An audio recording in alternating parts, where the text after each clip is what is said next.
Hi, my name is Priscilla and this is the Vacation Equation. Welcome to the video on how to budget for travel.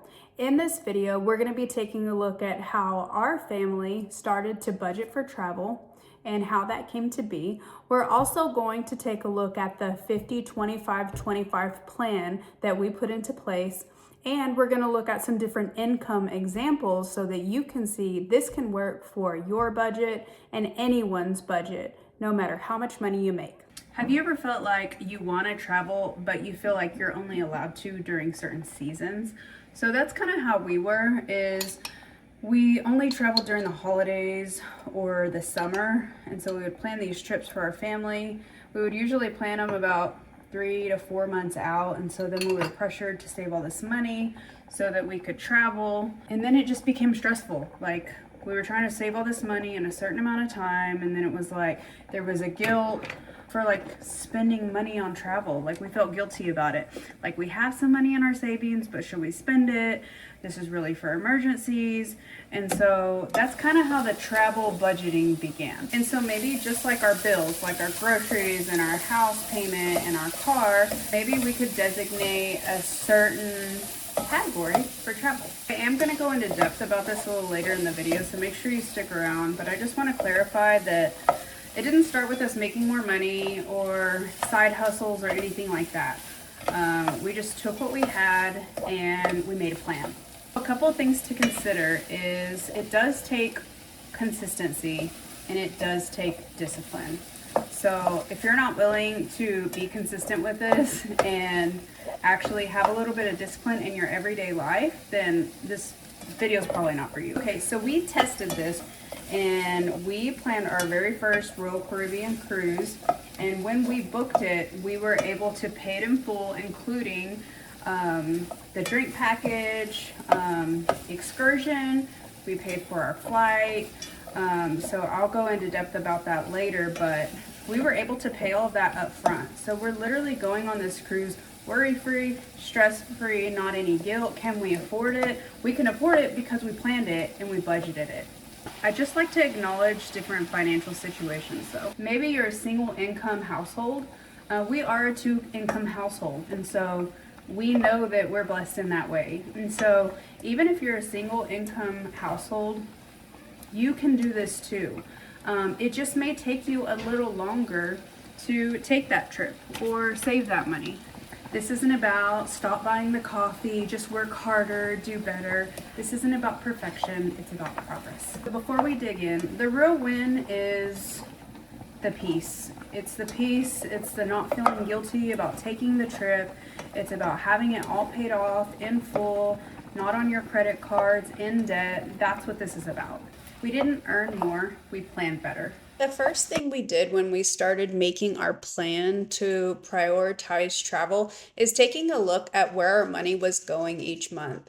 And so this pie chart is separated into 3 different categories of where our money was going. The needs category is 50% because we have made a commitment to only spend 50% of our income towards our needs. We don't want to live above our means. These expenses cover the non-negotiable expenses, the things you must pay to keep life running. Typically, they're fixed or semi-fixed. Some of these expenses include housing, utilities, groceries, transportation, insurance, any current debts you're paying on, and childcare. These are essential for survival and stability. The wants category cover the optional expenses, the things that make life more enjoyable but aren't required to function. These are things like streaming services, subscriptions, shopping beyond basics, entertainment like movies or hobbies, or any food that is not included in your grocery bill, such as dining out or those coffee runs. They're choices, not obligations. They can be reduced, paused, or eliminated if needed, and cutting them doesn't create immediate consequences to safety or stability like the needs category. The simple rule of thumb is if you like it but you don't need it to live, work, or stay safe, it's a want. The goal isn't to eliminate wants, it's to spend on the ones that matter most and cut the rest so you can fund bigger goals like travel. The future category is 25% of your income also, and this is where savings and travel live together on purpose. This isn't a rigid rule, it's an intention.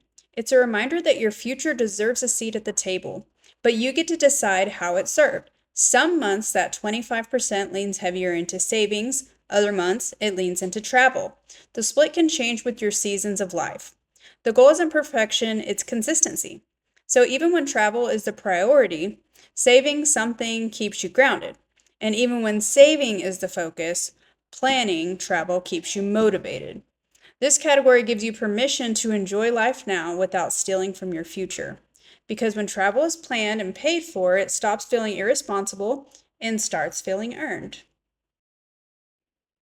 So in this first example, it's important to take into account that the median monthly income for a full-time worker in the United States is around $5,000. So this example is intended to show you a budget that is well below that monthly income.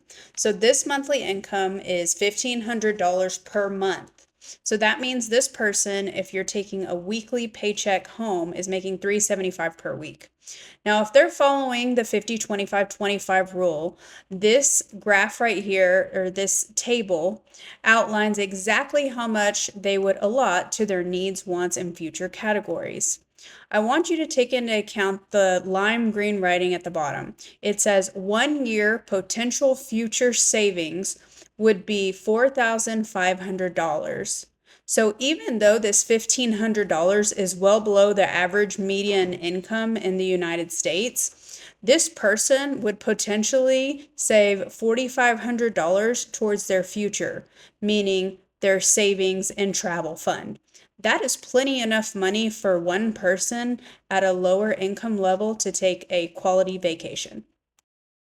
In this example, we took the average median household income in the United States, which is around $5,000. That would mean that this person makes around $1,250 per week. Now let's look at the percentages, because if you notice, 43% is less than 50, and then 17% is less than 25, whereas the 40% is higher on the future. So what's happened here is that on the needs category, as you can see, this person is only spending $2,125 on their needs, which means they're only spending 43% of their income on the needs category as opposed to the 50%. And then if you look at the wants category, instead of spending 25% of their income on wants, they have made a choice and have done really good on their spending this month and only spent 17% on their wants, which means that they were able to allot 40% of their budget instead of the 25% to their future. So that allowed them to put in savings and travel a total of $2,075 this month. This just goes to show that if you're cautious and intentional about your spending, then you could potentially have greater gains in the future category. And so if they stay on this trajectory for a whole year, guess how much they'll save towards their future? Yep, the numbers don't lie, people. $24,900. That is insanity, and the numbers don't lie. There's two key takeaways on this last example. The first takeaway is the extra category that you see in green at 12.6%. So some of you may have money left over at the end of each week or month. So what we've started doing is if we have any money that we haven't spent for the month, we're rewarding ourselves with that extra amount and we're putting it into our future account. Another key takeaway from this pie chart is the needs category. As you can see, it's a little high. It's supposed to be 50% or below, but in this example, it's 56.8%. Now, that may be a lot of you. There may be a lot of reasons why your needs category is higher than 50%, such as you have a high mortgage, maybe you have insane childcare to pay, maybe you have 2 cars that you're making payments on. So there's lots of reasons why it could be above 50%. However, as you can see in the wants category in this percentage is 17%. So although the needs category is higher than 50, the wants is below and they offset each other. So Typically, the needs and the wants category together equal 75%. Now, if you add these two percentages in this example, they equal to 74%. So they're actually right on target to have the additional 25, or in this example, 26% allotted to the travel and savings future budget. I hope this video was helpful to allow you to start just thinking about how you can make small changes or maybe big changes towards your future.